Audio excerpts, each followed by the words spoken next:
Welcome, traveler. Tonight, we drift into a corner of the galaxy most beings only whisper about, where star empires dissolve not in fire, but in silence.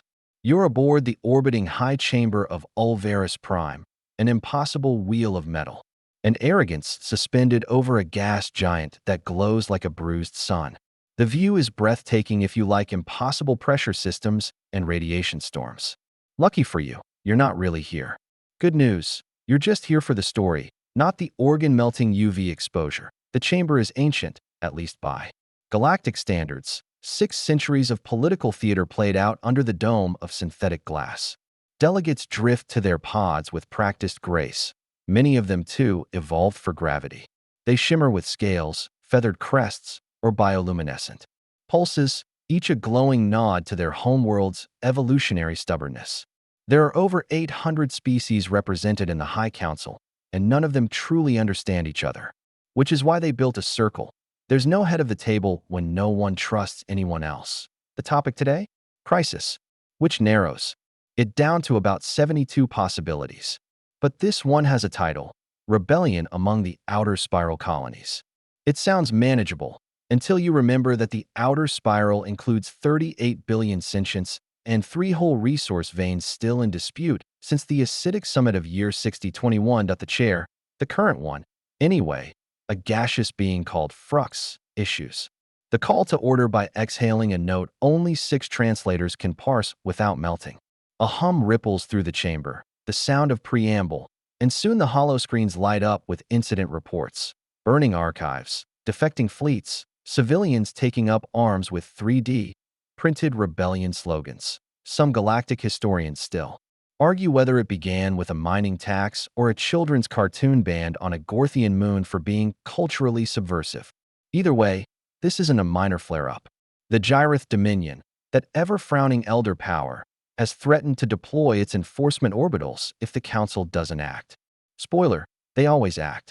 But today, they need consensus, and there's a problem with that. Because consensus means Earth must vote. Your seat, yes, your seat, is still empty. That's not unusual.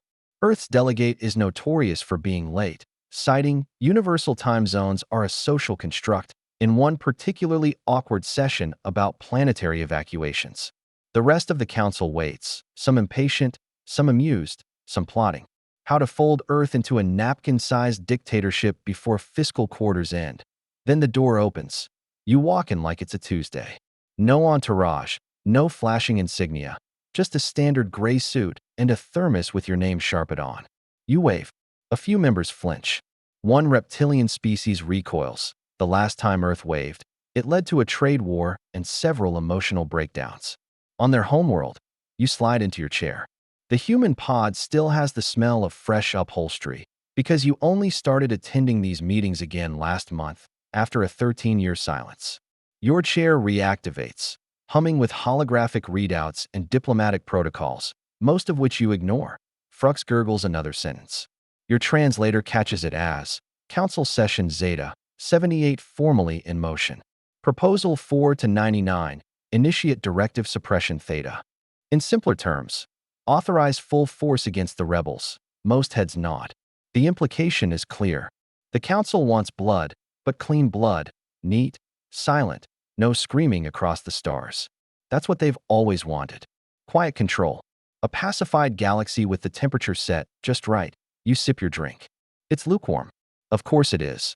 The motion circulates, prepping for a vote.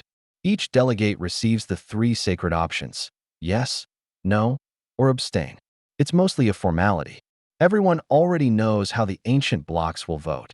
The Gyrith, the Satari, the Vaughn, yes, yes, and extra yes. The smaller worlds look around nervously, calculating which answer will get their trade routes reinstated. But Earth? Earth hasn't voted in 72 years. You've abstained on everything from universal AI ethics to standardized docking hatches. Your predecessors once abstained on whether to abolish abstaining, and yet, you're here. That's the part that's making everyone sweat through their carapaces. You being present means Earth might finally pick a side. And there's nothing more dangerous in galactic politics than a human making up their mind. The last time that happened, a moon exploded. That was a misunderstanding. Allegedly. The ambient music of bureaucratic stalling fills the air. Some representatives begin whispering in multi-frequency dialects. You hear your name at least 6 times, mangled into various accents. One calls you the species that dreams in vengeance. Another simply calls you that monkey. You don't mind. You've been called worse. By your own toaster. A screen flickers to life beside you, summarizing the motion. It's not subtle. Authorized planetary lockdowns, drone enforcement, and controlled atmospheric strikes. Estimated collateral, 14.2 billion. Estimated benefit, stability. Estimated time frame, permanent. You exhale. A slow breath, measured not in oxygen, but in reluctance. The chamber feels a bit colder. Or maybe you're just noticing it now. Funny thing about this place, it's sterile by design. The light is the color of dried bone. The air recycled 112 times a day, and every panel is wiped clean for moments exactly like this. The vote has not yet begun, but already, the future has started bending. You're not a warlord. You're not a diplomat. You're just someone who didn't say no fast enough the last time your species nearly wiped itself out. And now, they want you to say yes.so. Here you sit. In silence, for now. The moment stretches, elastic and strange, like the breath before a dive into an ocean you didn't know was boiling. You're not trying to make a scene, really. You're just flipping through your notes. Physically, absurdly. Paper still startles. The council. There's something scandalously retro about cellulose and ink in a room of neural link implants and photonic tablets. But it helps you focus. Plus, there's something satisfying about the sound it makes.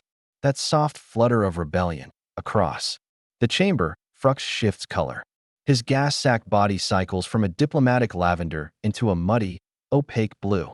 Council etiquette manuals, which you've definitely skimmed, suggest this indicates extreme discomfort, possibly indigestion, possibly both.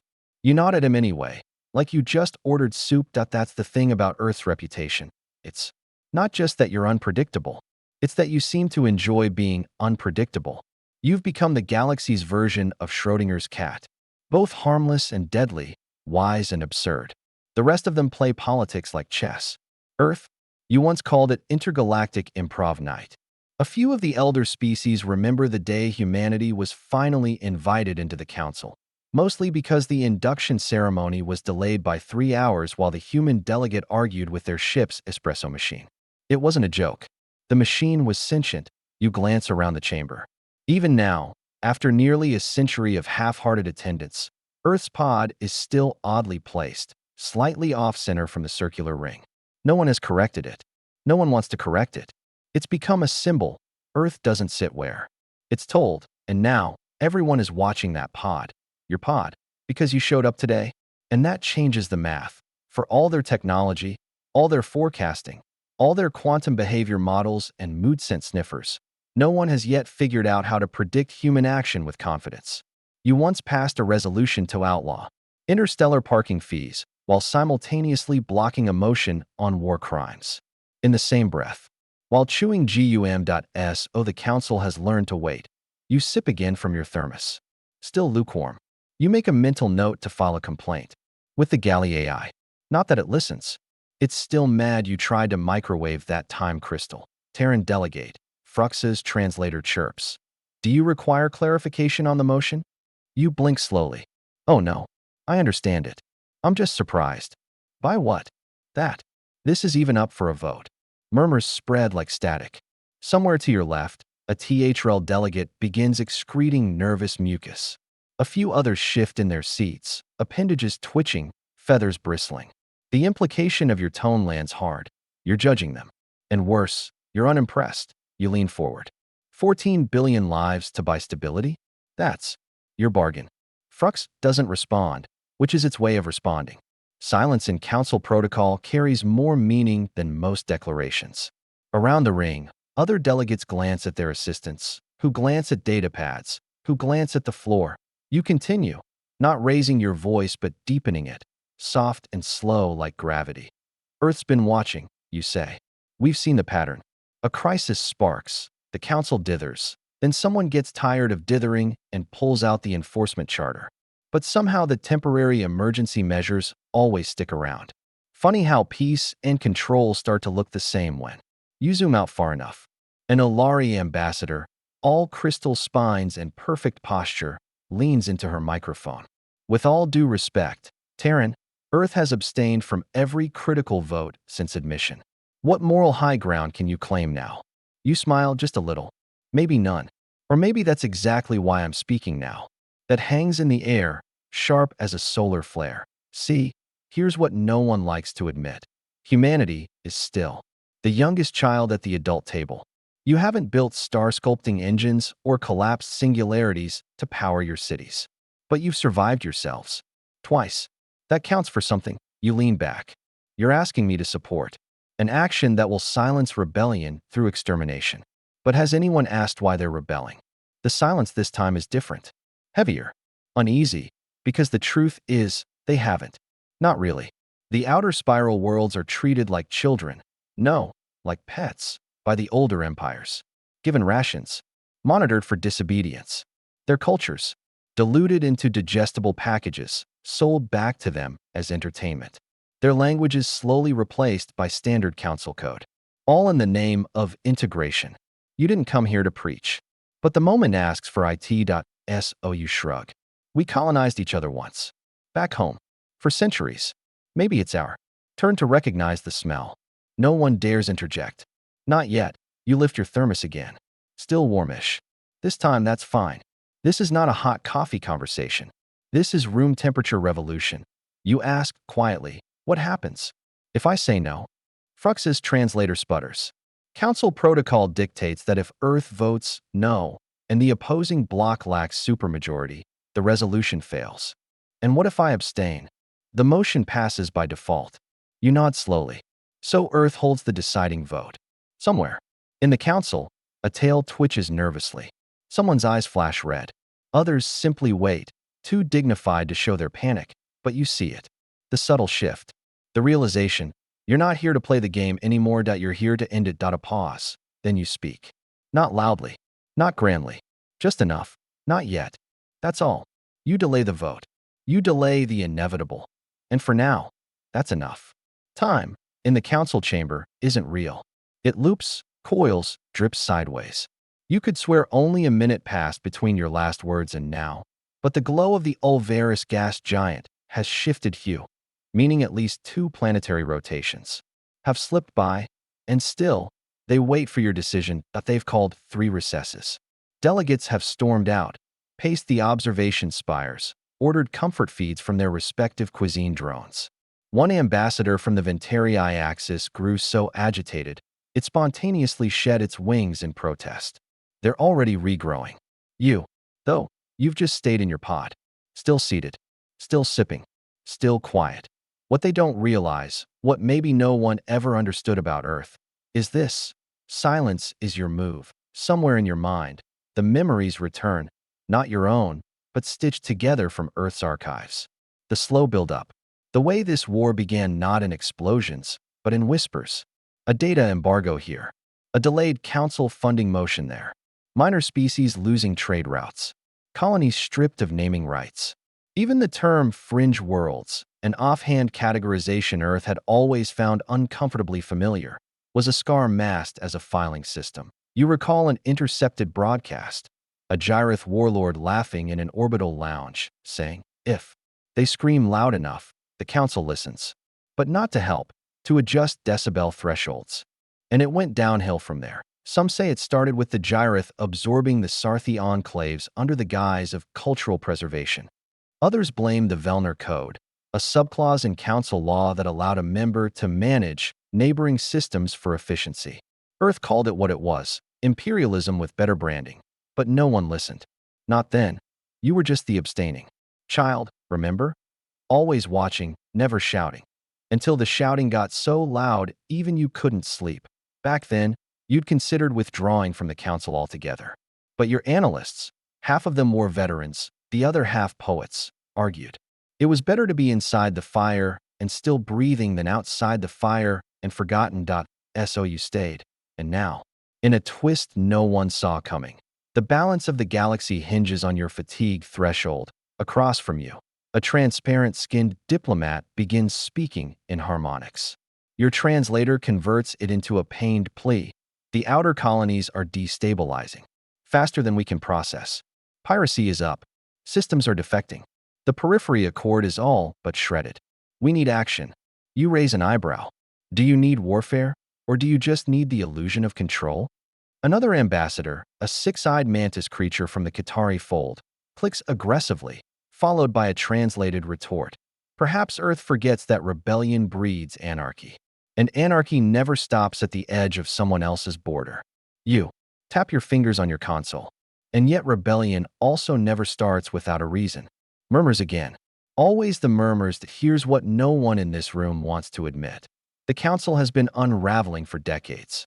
You've seen it in the subcommittees, the side pacts, the vetoes buried in legal obfuscation.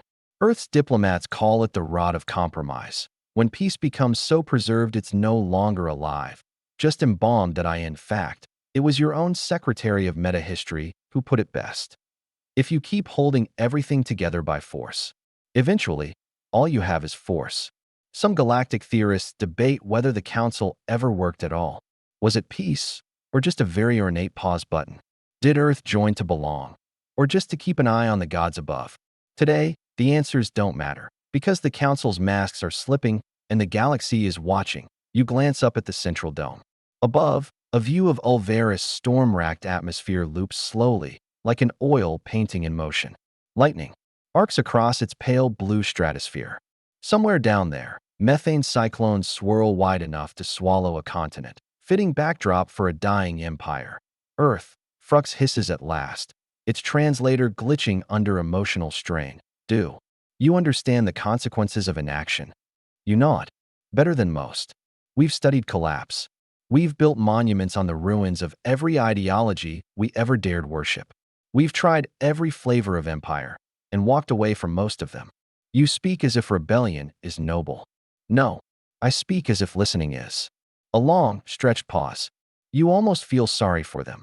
Almost, because even now, they're hoping you'll cave. Hoping you'll choose convenience over principle. That Earth, ever the contradictory adolescent species, will finally decide it wants to sit at the adult table and stop making everyone uncomfortable. But here's the twist. You don't want the table. You want the whole system rethought. You want the galaxy to stop spinning on hierarchy and start spinning on dialogue. You want someone to say, what if power didn't require permission? You close your eyes. The noise fades. You remember something your grandmother once said. Before the orbital age, before humans met even a single alien species, the most dangerous voice in the room is the one that finally says, enough. Today, that's your voice, and the room knows it. You sit still, but the room starts to tilt. Metaphorically, though a few nervous axialites brace themselves as if you've triggered an actual gravity shift. You haven't. Yet that you've asked no new questions, given no answers. And somehow, the fabric of council certainty is already fraying at the seams. Some of them think you're stalling. Others believe you're grandstanding. A select few, those who study Earth like a virus, a myth, or a prophecy, know better. You're building a pause big enough for doubt to echo inside. This is where Earth's reputation becomes its weapon. Not in fleet size, not in technology, not even in diplomacy, but in hesitation. In refusing to rush what others call inevitable. The chamber dims slightly, an automatic adjustment triggered by time of cycle. The artificial sunset effect sweeps across the curved walls, giving everything a warm amber glow. It's meant to soothe delegates after long deliberations. You watch it without reacting. Earth's sunsets still look better, you think.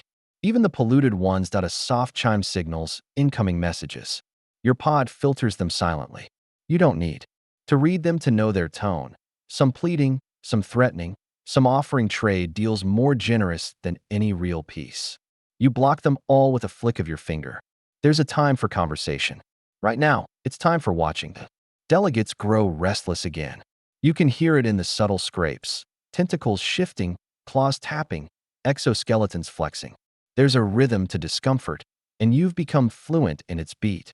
Finally, a voice pierces the quiet. Elder Tilva of the Gyrith Dominion. He doesn't speak often, not because he lacks opinions, but because when he does speak, planets tend to suffer shortly afterward. Terran, he says, the word like a hammer dipped in silk. We understand Earth's fondness for dramatic pauses, but the galaxy cannot afford indulgent theater while billions teeter on the edge of chaos. You glance toward him. His face is carved from age and authority. No features left soft. No kindness left for show. I'm not performing, you reply. I'm deciding. That is what concerns us most. Around him, nods ripple from his loyal blocks. They want you to feel the weight of your position. They want you to tremble, but you're not trembling. You're tired, and that's worse, because there's a certain brand of resolve that only comes from exhaustion. The kind forged when a civilization spends too many generations trying everything else. Another delegate, this one younger, more curious, pipes up from a lesser-known moon state. May I ask, Terran, why now? Why not abstain again, like always? You appreciate the question. Genuine curiosity is rare here. You lean forward just slightly. Because Earth finally learned something. You say, that abstaining is just consent in disguise. We thought silence made us neutral. Turns out, it just made us complicit. You don't mean to make the room go quiet again. It just happens. You continue anyway, voice gentle, like narrating the slow fall of leaves in a vacuum. We watched the council destroy cities for order. We watched rebels become monsters because no one gave them another story to live inside. And all we said was, we don't have enough data. A flicker of shame ripples through a few pods. You see it. They feel it. Point one delegate tries to deflect. But Terran, Earth has benefited from council peace. Your trade routes, your defense pacts, your access to interspecies science. Have you not gained more than you've lost? You nod slowly. Yes, and that's why we owe the truth. You tap the console before you. A subtle motion. It projects a small rotating hollow in the center of the chamber, an unassuming image, a mining camp on a dust-stained planet. Shattered walls. No survivors. Just static footage from an orbiting satellite. Council strike drones, you say? This was called an incident minimization. 12,000 lives. 2% were actual combatants. The rest? Collateral. Because they refused to pay. Tariffs in a currency that wasn't theirs. The hollow shifts again. Another planet. A city locked down by council-authorized suppression fields. No food shipments. No comms. The footage loops on a mother holding up a mirror shard to signal passing freighters. No public record. No sanctions filed. You let the images fade. Earth didn't intervene. But we watched. And now, we've seen enough. You don't raise your voice. You don't have to. The words land like asteroids, quiet but irreversible. Some historians, when they write this down, assuming anyone survives, will call this the beginning. But you know better. This is just the part where the rot finally shows on the surface. The truth is, the council's been dying for years. It just didn't know which funeral song to play. Until now. Point one delegate, a jelly form from the southern fringe, bubbles up something that sounds like admiration. What do you intend, Terran? You tilt your head. What I intend doesn't matter. What Earth says next will. Another pause. Then, without prompt, one of the smaller factions disconnects its vote line. Not in protest, but in waiting. They want to see what you do. The ripple begins. First one, then 5, then 22 factions disengage from the automated vote queue. Even the Von Empire hesitates, their mechanical precision thrown off by emotional contagion. Delegates stare at you like you've started a new religion. And maybe you have, because in the end, Earth's gift to the galaxy wasn't war. It wasn't art, or even music, or clever insults. Though all of those ranked highly. It was this. Doubt. The ability to pause, mid-system, and ask, but why? And tonight, that question weighs more than any fleet. You don't need to say anything more, not yet. The silence you've curated is doing all the heavy lifting. It stretches across the chamber like a force field, invisible but immovable, bending the room inward toward a single gravitational center. Your indecision. Or, more precisely, your refusal to rush. That's what really terrifies them. Because in the galaxy's most powerful room, where light years are debated like tax policies and empires reshaped with a few wrist flicks, someone not moving becomes the most unpredictable thing of all. You glance around, casually, as if checking to see if someone refilled the coffee cart. They haven't. Typical. Most delegates avert their gaze, unsure what to do with your calm. A few stare openly, their expressions unreadable, either awe or contempt or both. one of the spire-born twins, from a species that only communicates in scent, releases a burst of pheromones so strong your translator just gives up and flashes intensity, emotional, possibly theological. And still, no one breaks the tension. You've somehow become the galaxy's collective skipped heartbeat, which is on brand. Earth has never quite fit. You were the unexpected addition. We may as well invite them species. When you first arrived, the Council expected either a volatile threat or a charming fool. What they got was something else, something they still can't name. You tap a control. No sound, no dramatic flicker, just a quiet shift in your hollow display. Your screen now shows a simple vote tally: 400 yes, 379 no, and one blank box labeled Earth. You know they're waiting for that box to light up, but you're not ready, because, deep down, you suspect that no matter how you vote, this isn't just about rebellion. It's about alignment, the shape of the future, what counts as a voice, and what doesn't. You glance to your right, toward the one species not watching you. The Brillith, they're ancient, hive-minded, and famously indifferent to council procedure. They once delayed a vote for 60 days because they were hibernating across 6 star clusters. But today they're still not sleeping, just not participating. It takes a moment to realize why, because they've already heard what's coming. Their kind doesn't see time as linear, which makes things awkward during policy debates, but extremely useful for detecting major narrative turns. You raise a brow. Should I be worried? You whisper toward them, no answer, of course. Just that slow, rhythmic pulsing of their communal biolite, now hovering at a shade of soft violet. You don't speak Brillith, but your gut tells. It means something like, we're past the point of control. Good to know. You lean back. Across the ring, another delegate stands. A Sarnathi, all fractal plating and shimmering eyes. Her voice is crisp, refined. If Earth will not act, she says, perhaps Earth should be removed from council voting privileges altogether. Oh, there it is. The first open threat. You expected it sooner. Honestly, a handful of murmurs rise in support. Others stay silent, cautious. They're watching to see whether the galaxy's center of gravity shifts, whether Earth becomes too dangerous to include or too necessary to remove. You stand slowly in drama. Just a quiet unfolding of limbs. The chamber hushes. You speak softly. You want to remove Earth because we're thinking too long? The Sarnathi lifts her chin. We want decisiveness, not delay. You nod. Then let me be decisive. You tap your console again. The lights flicker, not from your gesture, but because somewhere deep in the council's neural infrastructure, a tremor just registered. The vote countdown screen reappears. This time, Earth's box flashes yellow. Active. Every. I turns toward it. You hover your hand over the controls. You could press yes. You could press no. Or you could abstain. All 3 options sit there, waiting. All equally simple. All impossibly vast. Instead, you ask a question. Has anyone? You begin, voice dry and casual, thought to ask them what they want. Confused glances. The rebels. You clarify. The colonists. The fringe. The ones this vote would target. Did anyone? I don't know. Send a message? Offer a conference? Ask why they're risking everything instead of submitting to your oh-so-benevolent oversight. Dead silence. Then one voice mutters, they declared war. You nod. And sometimes, declaring war is the only way to be heard when all you've been doing is whispering. That lands hard, because the truth is, most of them don't know what.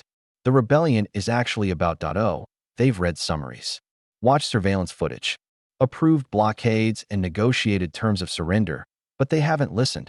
You can feel it. That crack in the wall. The moment where even the diehards start to doubt.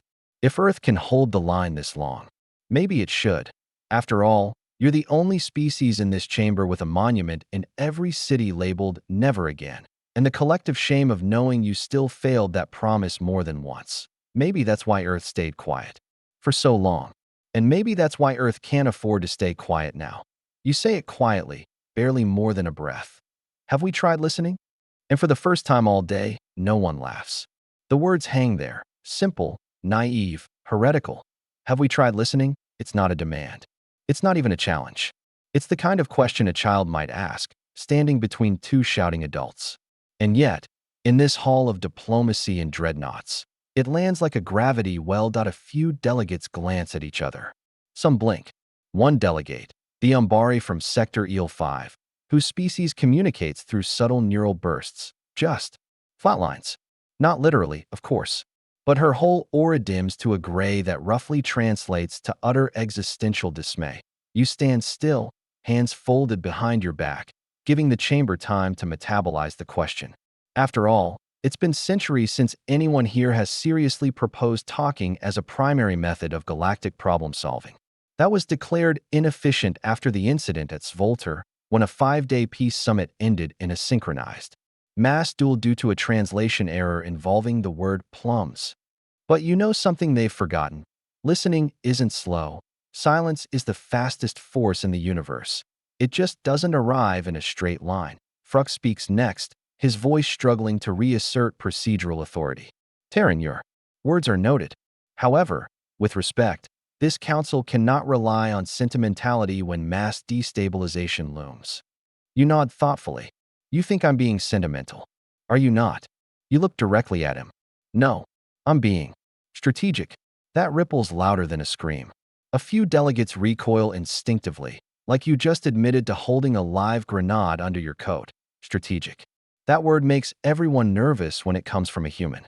Earth strategies are famously bizarre, relying more on asymmetry, unpredictability, and half-remembered proverbs than on military doctrine. Your species once ended a war by broadcasting cooking shows into enemy territory until the opposing army defected for better cuisine. And now you're implying this moment isn't some emotional display, but part of a plan. That they did not see coming. You continue, calm and quiet. A rebellion suppressed by force is like water under pressure.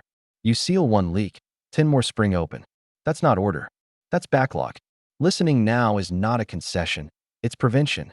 You pause, then let it slip out just soft enough. And Earth knows a lot about insurgency math. Ah yes, there it is. The uncomfortable reminder.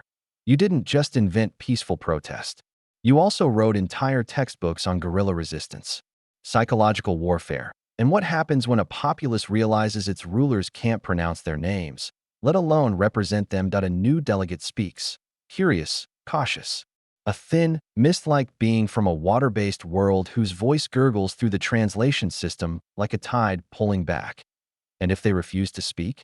If they reject dialogue? You nod. Then you know you tried. But that attempt must be real. It must carry weight. Send a peace envoy. Withdraw the drones. Offer a council seat to a rebel representative. Invite them to speak here, in this chamber. Let them name their grievances aloud. But they have committed violence. Someone snaps. You meet that voice directly. A member of the Martok Combine, steel-plated, eyes like twin eclipses. Yes. And so have you. That silence. It's not empty. It's radioactive. You don't push harder. You just let it linger, because they all know. Behind their polished mission reports and euphemistic terminology, targeted detainment, economic calibration, temporary oversight, they know there's blood on every flag in this room. Even Earth's, especially Earth's. But that's what gives your voice weight now, because you know what it's like to build over ashes and say, never again, even when you don't believe it fully yet. Because you keep trying anyway. Because trying is the only thing that counts. You lower your voice. The quiet before a vote. The hush before a heart skips. I'm not saying they're right. I'm saying they're not invisible. Someone murmurs, and if they use that visibility to call for war, you shrug gently. Then at least we'll all hear them say it. And history will remember who listened and who loaded the first shell. A pause. One of the delegates from the Eastern Mycelium Pact begins tapping furiously on a spore pad, likely adjusting internal algorithms. You know that look. It's the face of recalculation. Others are slower to follow. The old powers don't shift easily, but seeds have been planted, and Earth's the only species here stubborn enough to water them in a dust storm. You lean closer to your mic. Still not voting. Not yet. Maybe it's not about choosing sides, you say? Maybe it's about refusing to pretend this council is still what it was. Because if we vote yes and launch another peacekeeping strike that vaporizes 3 cities before lunch, this chamber becomes a relic, an artifact, a memory. You look around the circle. And I don't think any of you want to be remembered as museum pieces. The tension shudders. Someone laughs, short, dry, surprised. It spreads. Nervous laughter. Real. Dangerous, because laughter means a thought has taken root. A world is cracking open, and now you sense it. The tide is turning. In a one dares call. For the vote again, they're waiting to see where Earth lands. And you're still not touching that button. Not yet, because you know what comes next. The vote counter glows on your console like an unopened message from a past self. Point one button, point one clicked. If that's all it would take to commit billions to fire or silence. The council has done it before, with prettier words and colder hands. They wrap the horror in ribboned protocol, tuck the genocide into footnotes, and call it preservation. And it works, mostly, because so few ever asked to see the cost. But not today, not with Earth still hovering over the no. Across the chamber, the energy has shifted. You can feel it, the way a dog might sense an earthquake seconds before the tremor. Delegates whisper in dialects, so strange your translator just returns a question mark and a shrug. Some stand. Some pace. Some stare at you with the quiet panic of gamblers realizing their game has changed mid-hand. You watch one delegation, the Draxery block, subtly deactivate their combat override codes. A small act, but a real one. Their planet's known for preemptive strikes. They're preparing for not needing one. That's new. And telling, you glance at Frux again. He's still blue, but it's not the muddy shade of indigestion anymore. It's the pale, flickering hue of doubt. A color rarely seen in his kind. He speaks again, slower now. Measured. Terran, if you believe negotiation is possible, then offer your terms. The council is listening. That sentence, the council, is listening. You don't smile, but something inside you does. You shift your weight slightly forward in your chair. The kind of motion that suggests what comes next will not be a joke. First, you say, we open comms with the rebellion's diplomatic arm. Publicly, not buried in subchannels. Let every citizen across every system hear the words for themselves. A few gasps, some scandalized, some intrigued. You continue. Second, we suspend military action for 30 cycles. No deployments. No blockades. Not even surveillance drones in rebel airspace. Someone growls. Someone else gasps louder. Third, we grant the fringe systems temporary non-voting observer status in this chamber. Yes, even the ones mid-conflict. Let them see what this council does with its power. You hold up a hand before the protest. Can start, I know. It's messy. It's imperfect. They'll be disruptive. And that's the point. Silence again. The Vaughn representative, usually a voice of razor-sharp efficiency, asks the question everyone's now considering. And if they refuse these terms, you exhale. Then we'll know who they really are. And maybe, finally, we'll have the moral authority we keep pretending we already do. That lands harder than anything yet, because deep down, beneath all the hierarchy, ceremony, and power plays, the council is terrified of looking in the mirror that you've just offered them one. A reflective surface forged not from human arrogance, but from human regret. The oldest weapon in your arsenal. You sit back. The terms hover midair in golden text, projected into the dome. Around the chamber, a few delegates begin transmitting home. Urgent missives, emergency polls, calculations. Some galactic theorists still argue whether the council was ever truly unified, whether it was built to last or just to look like it could. You're not here to answer that. You're here to see if it can adapt. The Carathi pair, long neutral in every affair, stand and give a low bow. Their lights blink. We support Earth's motion. That's the dam breaking point one after another. Mid-tier factions signal alignment. Some quietly, others with pomp. A few still wait, calculating. But you can see it now. Earth's hesitation has become gravity. Even indecision can be direction if you hold it long enough. And then, it happens. The official vote sequence restarts. Not the original one about drone suppression and orbital strikes, but yours. Your terms. Your timeline. Your gamble. The system flickers. Delegates begin casting. It's tight. 50 in favor. 110. A surge. A backlash. Then a climb again. You don't breathe. Then Earth's console pings, awaiting input. Your finger hovers. This time, the hesitation isn't for drama. It's reverence. Because despite everything, despite war and empire and centuries of noise, This moment feels quiet. Sacred, you press yes. Not to violence that to the attempt, to the pause, to the chance, however slight, that listening could save more lives than shouting. Your screen flashes, motion past. Around you, no explosion, no cheers, just a long, collective breath, like an ancient ship finally shifting its heading after centuries drifting forward on habit. You lean back, still tired, but for the first time in a while, not alone in it. The chamber doesn't erupt. It exhales. That's how you know something truly historic just happened. When silence doesn't come from uncertainty, but from awe, the vote stands. Your proposal, open communication, a ceasefire, and temporary observer status for the rebellion, has passed. Barely. By one vote. Yours. You watch the number flicker on the central spire's screen. Earth. Yes, that it's simple, sterile text. But somehow, it rewrites reality. The enforcement motion is dead. The war drums, paused mid-beat. The drones, already half deployed across the outer spiral, begin recalling to their staging halos, trailing exhaust like broken promises, across the galaxy. Hundreds of systems receive the news. Some in clean, coded pulses. Others in desperate pirate radio echoes. Some hear it through state-run media, diluted and doctored. Others hear it in real time, raw, angry, and impossible to deny. The council didn't escalate.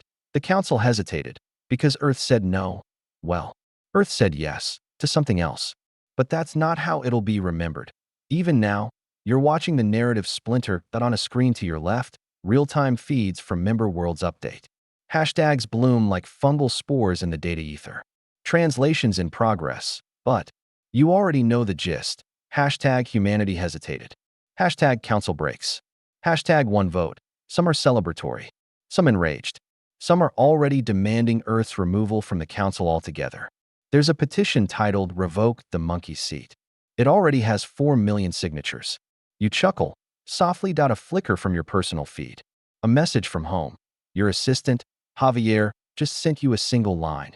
Told you the thermos would become iconic. Check the memes. You don't check. You already know what's happening. Your lukewarm coffee is now a symbol of civilizational resistance. Some intern in the Outer Rim has probably already painted it onto a flag. There are worse icons. Frux doesn't speak right away. His core pulses like a confused jellyfish in a philosophical crisis. At last, he mutters, Earth has cast its vote. You nod. We have. More silence. Then he adds, like it pains him, so be it. He closes the session. No grand ceremony. Just a low chime and a dimming of the chamber's ambient light. The dome overhead returns to its natural view. The roiling clouds of Ulvaris. Still angry, still beautiful. You rise from your seat. The world doesn't end. The walls don't fall. Your boots simply clink softly on the alloy floor, like they always do, but every eye watches you go. Some are full of admiration. Others, hatred. A few look at you the way one might look at a black hole, not out of respect, but because ignoring it feels dangerous. You nod to no one in particular and exit through the west corridor. The door seals behind you with a hydraulic sigh. That should be it. But it never is. By the time you reach your shuttle bay, there are already messages waiting, encrypted ones, unofficial ones. You glance through the headers as your boots echo through the docking tunnel. From the Fringe Accord. Subject, thank you. From Allery System Civil Council. Subject, Earth welcome. From unknown node. Subject, they'll come for you next. The honeymoon period.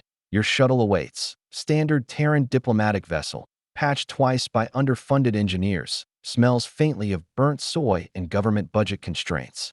You boarded alone. Inside, the pilot, a synth named Myra you've flown with for a decade, looks up from a crossword puzzle. You broke the galaxy, she says, not unkindly. You shrug, dropping into the passenger seat. It was already cracked. I just stopped taping over it. Myra whistles low. They're gonna spin this 1,000 ways, you know. You nod. Good. Let them. She starts the engine. The shuttle hums with a warm familiarity. Outside, the council station begins to shrink in the viewport, its silvery ring receding into the soft void. You think they'll hold the ceasefire? Myra asks. You hesitate. I think. Enough of them want to hold it. That might be enough. Might. A word you've learned to respect. Somewhere in the black, ships are already rerouting. Messages are being composed by hands trembling with hope, and others gripping the edges of old grudges. The galaxy has changed. That much is certain, but whether it's healing or just breaking in a new direction remains to be seen. You sit back. Your thermos sits beside you, still lukewarm, still enough.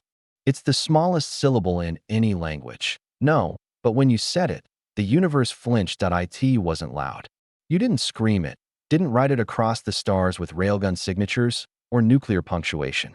You didn't rise from your seat in some grand gesture, arms flung wide like some cosmic prophet. You just leaned forward slightly, voice low, eyes steady, and said, "No." And the vote shattered. The original motion, directive suppression theta, died in that breath. The military strike against the rebels, the mass surveillance, the orbital detonations in controlled atmospheres to minimize infrastructure damage, all of it gone. With one word. Not because it was shouted, because it was final. And now, the galaxy is unraveling. You're not even back to Earth yet. Myra's shuttle is cruising at safe sublight toward a jump corridor when the first ripple hits. A message burst, so dense your ship's comm buffer chokes on it. Thousands of comms. Thousands of reactions. Some come from fringe systems, celebrating in fractured dialects you barely recognize. Their joy is messy, chaotic, undiplomatic. There are clips of people burning effigies of council drones, singing in streets, holding up signs that simply read, "Earth heard US." Others come from inner systems, angrier, colder, traitor species, dangerous. Revoke Earth's seat. You expected that. Still, it hits. Some of the ugliest comments come from species Earth wants, saved from extinction. Others are from systems who never even liked the Gyrith Dominion, but are more upset by the breach of council decorum than the billions who might have died. They don't hate your vote. They hate your audacity. The council, for all its grandeur, is built like a cathedral. Old stone, high ceilings, and a quiet insistence that no one speaks too loudly in case the roof remembers how to fall. You spoke too loudly. And now the council remembers. Myra turns in her seat. We're getting tagged by 2 intercept drones. Identification queries only. No weapons armed. Keep it that way. You mutter. You open one of the messages. It's from Council Intelligence. No sender listed. Just a single sentence. You've destabilized more than a star cluster. You've set fire to precedent. You don't respond. You already know. And here's the thing. You meant to. See? Most people assume Earth stumbled into this moment, that it was chaos wrapped in coffee and cleverness. But Earth's been preparing for years. Back home, a hidden collective, equal parts think tank and paranoia committee, ran simulations. Not just on war scenarios, but on council collapse pathways, civil schism, cultural cascades, the slow erosion of legitimacy. And in those simulations, one recurring fulcrum kept surfacing. Earth votes no. Just once. At the right time. The right motion. And the illusion would crack. They called it Scenario Obsidian. No one ever thought you'd actually do it. But here you are, and Obsidian is now real. You open another message. This one from an old ally, the Allery Consul. She doesn't waste time. I voted yes today. Not because I agreed, but because I didn't think anyone would vote no thank you. For reminding me that cowardice in chorus is still cowardice. You smile. Just a little. It fades quickly. Another message. This one from someone else. Unregistered sender. Probably a blacknet relay. It reads, "We're with you. But they'll come. Not today. Not with guns. With lawyers. With economic sanctions. With stories that rewrite you into the villain. Be ready. Earth. It's unsigned. You. Forward it to Javier. Tag it. Probable truth. Myra's console beeps. You want to see this? She asks, nodding toward the central holo display. The feed opens mid-transmission. A council press broadcast. Frux floats mid-frame, flickering under harsh diplomatic lighting. His usual lavender tones have faded to a washed-out gray, like someone's been wringing the color out of him with anxiety. This council, he says, acknowledges Earth's vote. The resulting motion has been amended, and military action is suspended. Let it be known that we remain committed to unity, order, and mutual sovereignty. It sounds like peace, but the pause before he continues gives it away. However, in light of recent developments, the Council will be reviewing Earth's procedural role and membership privileges. There it is that they're not retaliating, they're reframing. The first step toward rewriting the history. Soon the narrative will change. They'll say Earth acted recklessly, that it interfered, that it disrupted a careful balance with romantic idealism and unresolved trauma. They'll publish white papers, stage hearings, leak reports about Earth's instability, because if they don't, they'll have to admit what's harder. That one quiet voice can change everything, and that terrifies them. You mute the feed. Myra glances back. Regretting it yet? You lean back. The hum of the engine fills the silence like a lullaby built for revolutionaries. No, you say. I'm just wondering how long it'll take before they realize this wasn't a vote. She quirks an eyebrow. This was a signal. You look out the viewport. Stars stretch past, cold and endless. But one of them just blinked, and in a few systems over, someone noticed. They say the galaxy doesn't react to ideas. It reacts to momentum. And Earth, without intending to, has just thrown itself into orbit around a new kind of gravity. It's not just politics anymore. It's motion, vectors, narratives shifting, faster than subspace can transmit. The kind of momentum you can't put back in a container. You sit in your shuttle, drifting through post-jump silence, while the diplomatic processors ping like hailstones against your console. Myra's muted them. Good call. At some point, noise stops being data and becomes static. Emotional static, made of outrage, gratitude, fear, and that very specific tone that only comes from committee chairs realizing their retirement package might be audited. You know the bureaucratic storms will come, but that's not what keeps your eyes open. It's what comes next. A soft chime interrupts your thoughts. This one tagged internal, Earth origin. You glance at the sender. Javier again. Always fast. You should see what's happening on Thal 9. Broadcast just came through. Fringe leaders went live. You tap it open. The screen fills with grainy footage. Clearly a back-channel transmission, not routed through council media filters. A figure stands on a platform made of raw steel and desert wind. Behind them, a crowd of thousands. Human, yes. But not only a mix of species from the fringe systems. Scavenged uniforms, ragged tech, hand-built translators, hand-painted banners. They're chanting something you can't quite catch until your translator kicks in. Not just heard, seen. The speaker begins. We do not know how long this window will remain open. We do not know if the council is sincere. But for the first time in decades, someone inside the walls listened. She raises a hand, palm out.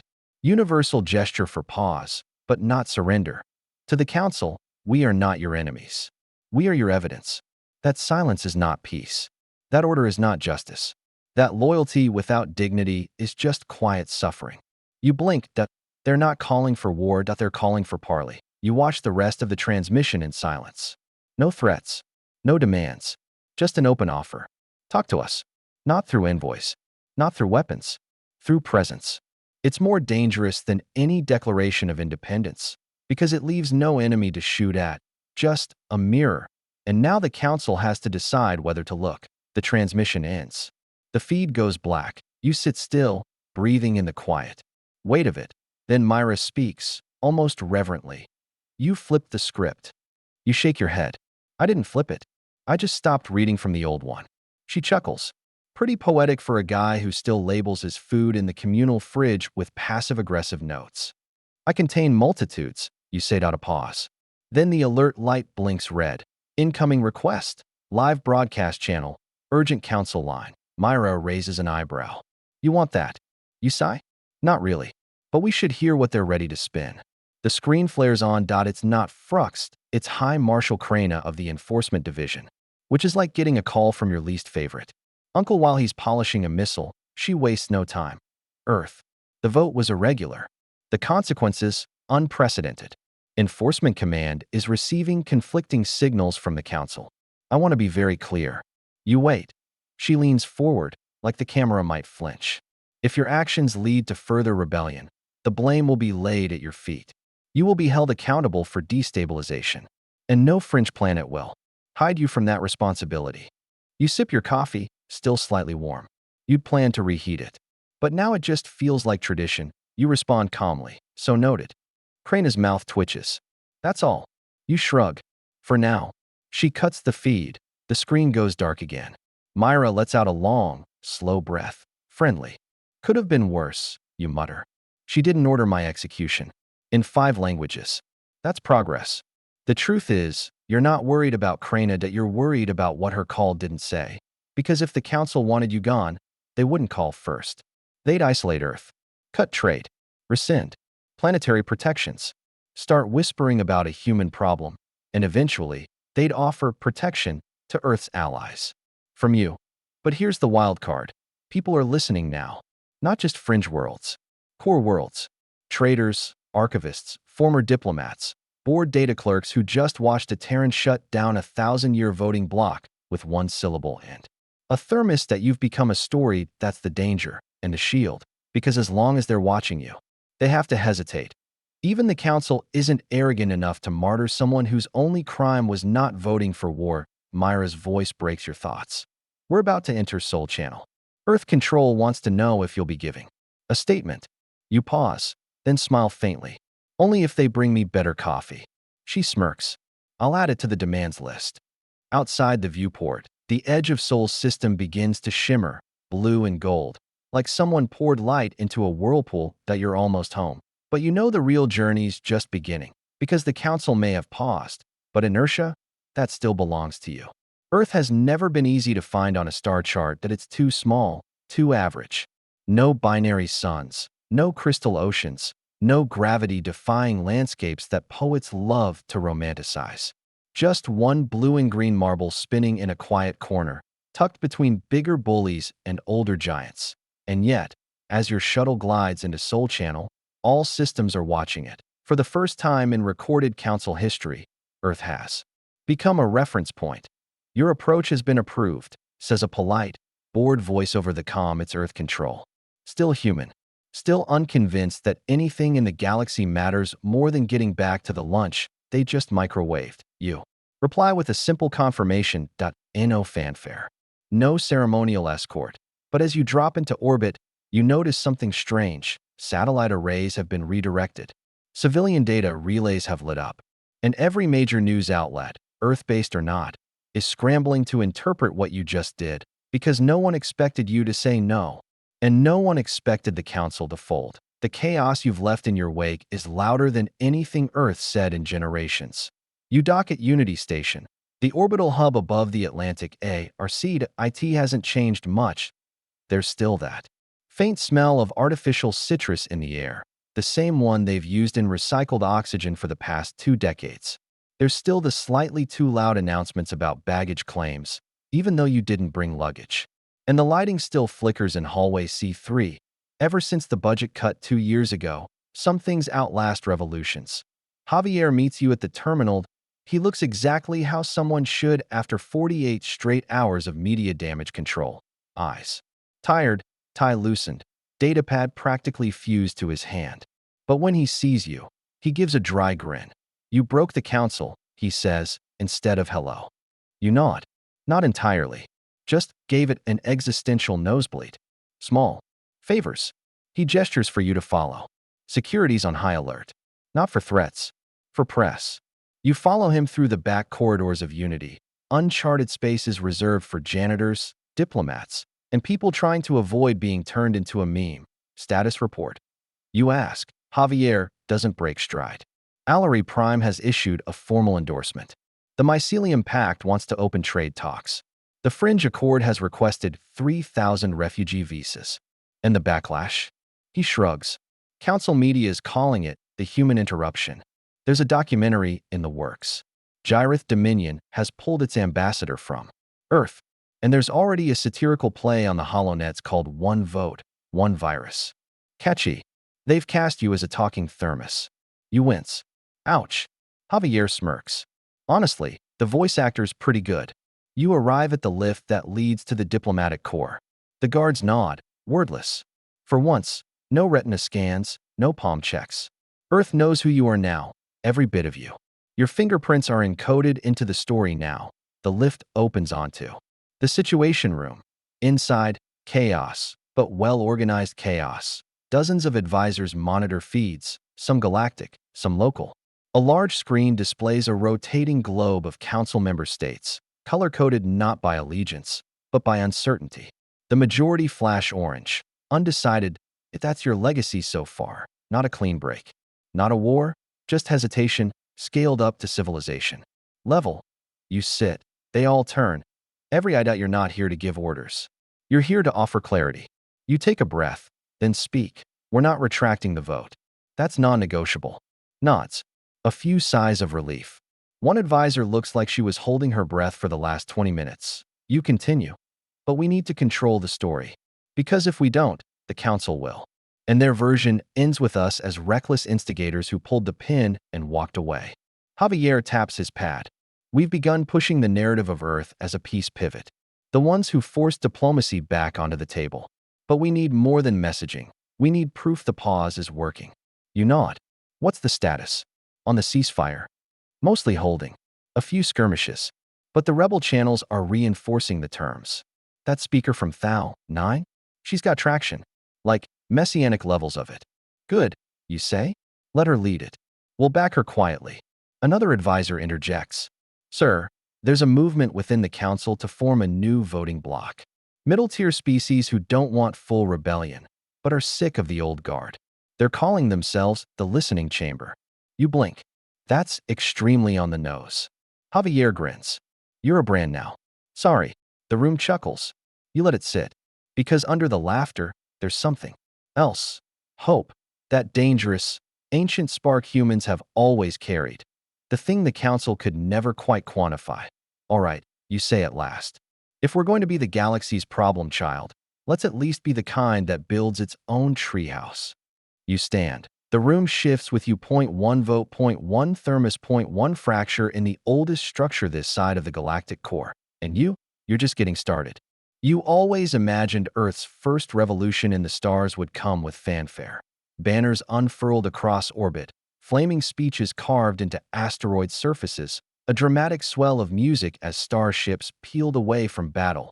Instead, it came with paperwork. Lots of it. 3 days after your return, your hands are already cramping from signing off on diplomatic cables, interstellar permits, and emergency resettlement initiatives. Apparently, the price of defying an empire isn't a laser bolt, it's administrative backlog. Javier places a new stack on your desk. You're now technically responsible for half the ceasefire's daily maintenance protocols. You are the stack. What happened to the Department of Galactic Stabilization? They quit, he says cheerfully. Claimed their job description. Didn't cover improvised political redemption arcs. You sigh? Fair. Still, you sign. Because it's worth it, even if it's fragile. Especially because it's fragile. The ceasefire, such as it is holding, but barely. Reports trickle in. A mining convoy in the Varnish Belt got ambushed by unknowns. A Gyroth-affiliated patrol crossed a border accidentally, prompting orbital standoffs. Old rivalries that never needed much to reignite. But amid the smoke and snarls, something else begins to bloom. Conversations, not official ones. Not treaty level, just voices. On open bands, underground forums, emergency broadcasts hijacked not to issue threats, but questions. What if the council was meant to be something else? Do we need rulers? Or just listeners? Can you build peace without pretending it already exists? Some are answered. Some are echoed. Some just linger. And Earth, somehow, is at the center of it all. You open your inbox. Among the flood of messages, one sticks out, flagged with a strange symbol, a stylized ear, ringed with orbital lines. Not from a known organization. Not tagged with encryption. Just one sentence. Your no was the first yes we've ever heard. No signatured N-O return route. But the meaning sticks with you. Across the council, reactions remain a mosaic of panic and recalibration. Some factions, like the old Gyroth bloc, are calling for Earth's censure, even expulsion. Others, especially fringe-aligned species, are proposing new structures, new procedures that a few want to rebuild the council entirely. Less as a throne room and more as a forum. Radical, unstructured, terrifying. You love it. That night, you attend a quiet gathering in the Central Diplomatic Hall. Not a press conference, not a war room, just a circle, representatives from a dozen different species. Most of them don't even have council voting rights. They're the unseated, the overlooked, Some of them haven't spoken in a council chamber for decades. They gather now because, for the first time, someone opened the door. You. They don't thank you. That's not what this is. Instead, they talk to each other. Tentatively at first. Then, with rising confidence, an old Aquari archivist tells the story of her homeworld's lost moon, which the council called an acceptable casualty during a fleet maneuver. She's never told that story publicly before. Tonight, she does that. A pair of twin delegates from the Dustward colonies explain how they smuggled educational material into the mines disguised as repair software, just to keep their language alive.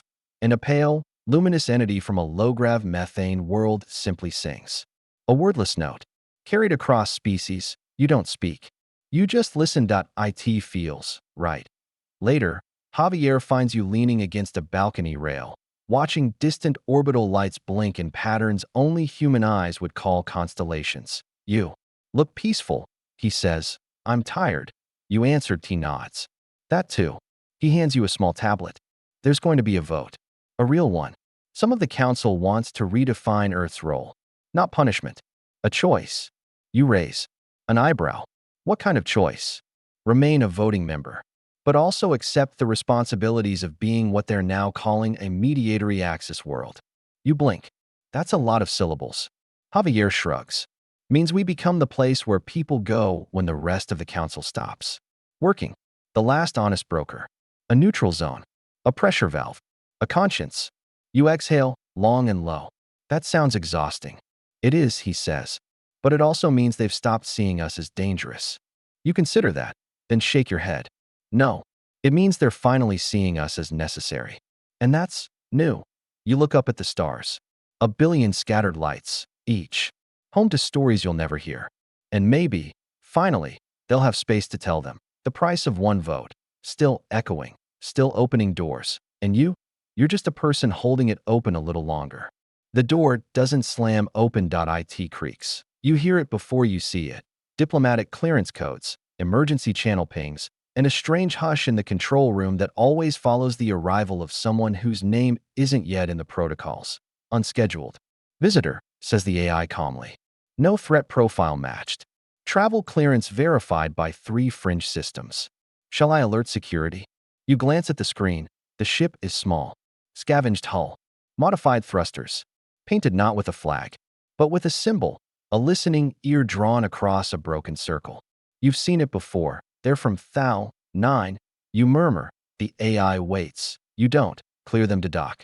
No weapon scans. Let them land. Security will complain. Council loyalists will howl. You don't care. This is what listening looks like. The visitor arrives an hour later. You meet her in the central atrium. No guards. No press. Just the quiet hum of station life. She's shorter than you expect. Her skin marked by sand-wind scars. Her clothes stitched from at least 5 species fabrics. Her translator device is older than most satellites still in service. But when she steps into the light, she owns the space like it belongs to her. People. Her name is Mara. You recognize her instantly from the Thal 9 broadcast. The rebel-turned representative. The one who called for speech, not war. The one your no gave airtime. She bows, then doesn't wait for permission to speak. We want in, she says simply. You don't ask, into what? Because you already. No, not the council, not as it was. Something else, something still undefined, something growing. You nod. You'll speak before the listening chamber. Mara raises an eyebrow. That unofficial subcommittee your staff pretends isn't real? You grin. That's the one. Later that day, she stands in the listening chamber, a temporary space Earth cobbled together from one of Unity Station's underused diplomatic lounges. No banners, no guard drones, just a circle of chairs, arranged without hierarchy. No podium. Everyone sits. She speaks quietly, firmly, about outer system hunger, about the forgotten, about what it means to teach children to whisper, because even hope might be illegal. She speaks in stories, not statistics. And for once, everyone listens. Even the delegates who still think rebellion is a contagion.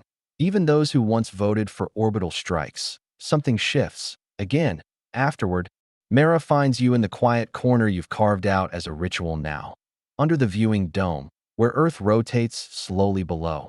You've built something dangerous, she says. You nod. Yes. People will try to take it from you. Yes. They'll fail. You smile. I'm counting on it. There's a pause. Then, surprisingly, she hands you a small token. It's rough, carved from salvaged alloy, engraved with something in an unfamiliar script. You glance at her. It's not a gift, she says. It's a promise. We don't follow heroes, but we do remember those who hurt us when no one else would. You pocket it. Another quiet weight added to your coat. Another piece of something too large to hold and too small to name. The days blur after that. Meetings with fractured factions. Quiet diplomacy with the old guard, some of whom now admit they're tired of pretending the council still works. Offers to restructure. Offers to retaliate. Even one request, from a core system planet, no less, to learn how Earth trains its negotiators. You ignore the flattery, but the request? You grant it. You open the doors, wider, because the world didn't change with your vote, it changed with what followed. You walk the station's halls at night now, less watched, but more recognized. No salutes, just nods. Eye contact. Questions. Someone asks, do you really think this can work? You answer, no then, but we have to try anyway. Another voice, days later. What if the listening chamber becomes another council? You answer, then we'll break it too. You've become the galaxy's moral auto-reset button. Annoying, necessary, and occasionally prone to sarcasm. Still better than apathy. You wake one morning to new headlines. Fringe systems form unified voice. First joint proposal filed to council. Earth offers mediation, not control. NO vote sparks, yes, movement in 5 outer rings. And one final headline. Human delegate denies being a leader, says he. Just got tired of watching the room burn and everyone call it warmth. They misquoted you slightly, but the spirit's there. You step into the listening chamber one last time that week. Someone left coffee, still warm, still just right. You sit. Quietly, you listen. It doesn't take long for imitation to arrive that on a mining moon orbiting a dead star, a small group of scholars and merchants declare themselves an independent voice node. Their broadcast? A simple message. We, too, have something to say. 2 days later, a fringe relay station launches a 22-hour livestream featuring nothing but civilian testimonies. No editors. No talking heads. Just people, miners, traders, refugees, describing what life has been like under a council that only spoke in legislation, never in language. They don't use the council's tongue. They use their OWN. It takes a team of exhausted linguists 3 days to translate most of it. By then, the damage is done. Or, depending on your perspective, the healing has begun. The council tries to respond. They hold emergency sessions, reaffirm their core values, insist that Earth's unilateral vote was reckless, but no one's listening. Not really, because the audience has left the cathedral. The sermon has been replaced by a conversation. And Earth? Earth is now the choir that asks questions instead of singing along. You're not surprised when the Gyrith Dominion issues sanctions, not trade embargoes. That would imply vulnerability. No, they opt for the classic denouncement. A full diplomatic breakdown. Blame assigned. Human manipulation, they call it. Terran opportunism. The broadcast is long, dramatic. They quote every ancient council statute like scripture. They demand Earth be suspended from all future military protocols.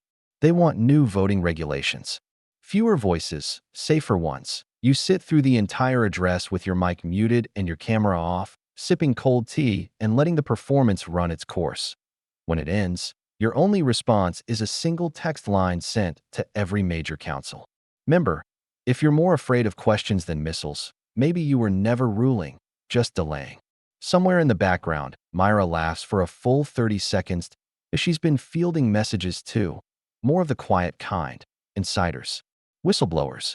Quiet resignations from bureaucrats who no longer believe the council is anything but a centrifuge spinning old problems into new containers. Some galactic theorists start writing essays with cautious titles like The Vote Heard Round the Spiral. The Rise of Dialogic Governance. Maybe the humans were right. A very careful exploration. You don't read them. You're too busy reviewing asylum applications. They've doubled since last week. A new influx. This time not from fringe systems, but from council-aligned worlds. Dissidents, political exiles, whistleblowers. People who don't want to be part of the rebellion, but don't want to stand with silence either. They don't call it defection, they call it realignment, and they want to speak. The listening chamber expands.it now includes over 80 recognized seats and another 40 pending provisional status. A third of them still attend secretly under proxy names. They fear retaliation. They also fear missing the momentum. You're not their leader. You made that clear, but they still ask you what happens next. You don't have answers, only instincts. And one of those instincts says, the Gyrith will push back harder. Not with war, not yet, but with narrative. They'll twist your movement into cultism, your voice into sedition, your ceasefire into cowardice. You move first. You leaked out a full archive, decades of sanitized council transcripts. Your team uncovers everything: classified drone strikes, strategic starvation campaigns approved by subcommittees, secret amendments that turned peacekeeping into cleansing. It's not vengeance, that it's a mirror. You hold it up, and once again, the council flinches. Earth's reputation plummets in official metrics. But in civilian networks, in marketplaces and message boards, the sentiment shifts. They stop calling you the saboteur. They start calling you the signal, not the source, not the answer, just the ping in the dark that let others know they weren't alone. Javier tells you something one evening over a cold dinner and glowing spreadsheet. You know what they're really scared of? You look up. That Earth won't become a superpower. You raise a brow. They're scared Earth already became a permission. You think about that, about how one no turned into thousands of small maybes, about how doubt became defiance, and defiance became design, and maybe, just maybe, design is turning into dialogue. You don't sleep much that week. The messages keep coming, from rebels, from council veterans, from systems you've never even mapped, all asking the same thing in different dialects. Can we join the conversation? And every time, your reply is the same. Yes, but first, tell me your story. There's no grand ending. No lights dim across the stars. No anthem swell. No final speech echoes through the halls of Unity Station, recorded in 100 languages for 100 generations to study. Instead, there's you, walking through an empty corridor at 0300 Standard Galactic, sipping from a cup of almost hot tea and listening to the low hum of the station's life systems. A reminder that life goes on, even when everything else is redefined. The revolution didn't need a gun.it needed a pause, a chance to hear a voice that wasn't echoing the old script. You check the status board. The listening chamber now has 121 active participants. Some from worlds once considered enemies. Others from species so unaligned, they didn't even have a word for government until last cycle. Today, they talk, and more importantly, they listen. The council, technically, still exists, but it has shifted, fractured, reformed. Like any ancient structure confronted with modern questions, it's now more symbol than system. Its resolutions are slower. Its declarations more cautious. Its silence rare, because Earth taught them something dangerous, that a single voice can unbalance the room, that a species nobody took seriously, the one that never voted, never chose sides, always sat in the back row sipping bad coffee, could pull the string that unraveled the weave. You return to your quarters. Dim the lights. Watch Earth rotating slowly beneath you. Still there, still flawed, still trying. A message waits in your queue. Anonymous sender. No tag. No security clearance. It simply says, when you said no, I finally believed we existed. You sit with that for a long time. Outside, the stars spin slowly. Ships cross between systems. Some still patrol, some still posture. But more of them now carry diplomats than drones. More of them carry children than soldiers. Point one vote, point one voice, point one permission to speak.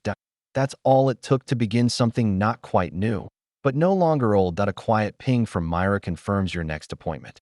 You'll be meeting with the Twin Suns Coalition, species that until last week refused to sit in any chamber with a mammalian species.